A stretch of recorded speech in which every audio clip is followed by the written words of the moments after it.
ഈ തുണിയമ്മേൽ ഈ പെണ്ണെന്നെ വരച്ച് വൃത്തികേടാക്കുന്നതാണോ? വരച്ച് വൃത്തികേടാക്കുമല്ല, ബായിക്ക് പറഞ്ഞു കൊടുക്കുകയാണേ എങ്ങനെയാണ് അത് ഹാൻഡ് വർക്ക് പോകേണ്ടതെന്ന്. അതായത് ആ ഒരു ബ്ലൗസിൻ്റെ പീസാട്ടോ അത്. അപ്പം ബ്ലൗസിൻ്റെ പീസിലേക്ക് ഹാൻഡ് വർക്ക് വേണ്ടത് ഓൾറെഡി പെയിൻറ്റഡ് ആയിട്ട് വന്നിട്ടുള്ള ഒരു ടിഷ്യൂ സിൽക്കിൽ വന്നിട്ടുള്ള ഒരു എന്നാ പറയുന്നത് ഒരു ബ്ലൗസ് പീസായിരുന്നു അത്. അപ്പോൾ അതിനകത്തോട്ടേക്ക് ആ വർക്കിനെ ഒന്ന് ഹൈലൈറ്റ് ചെയ്യണം. ആ ഹൈലൈറ്റ് ചെയ്യുന്നത് എങ്ങനെയാണെന്ന് ബായിക്ക് പറഞ്ഞു കൊടുക്കുക ഇത്. അപ്പോൾ നമ്മളിതിനകത്തേക്ക് യൂസ് ചെയ്തിരിക്കുന്നത് കട്ട് ബീഡും ഷുഗർ ബീഡ്സും കൂടിയാണ്. അപ്പം എങ്ങനെ പോയാലും ഒരു സിമ്പിളായിട്ടുള്ള ഒരു ഹാൻഡ് വർക്ക് അല്ലെങ്കിൽ ഒരു സിമ്പിളായിട്ടുള്ള ഒരു പെയിൻറ്റിങ്ങിന് നമ്മൾ കുറച്ച് ഹൈലൈറ്റ് കൊടുക്കുകയാണെന്നുണ്ടെങ്കിൽ അത് ഭയങ്കരമായിട്ട് ആ ഒരു ഡ്രസ്സിൻ്റെ ലുക്കിനെ തന്നെ മാറ്റും.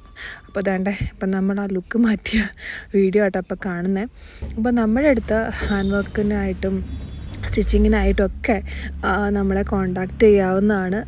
നമ്മുടെ പേജ് ഫോളോ ചെയ്യാൻ മറന്നേക്കല്ലേ, നമ്മുടെ സപ്പോർട്ട് ചെയ്യുക. അപ്പോൾ കൂടുതൽ വീഡിയോസായിട്ട്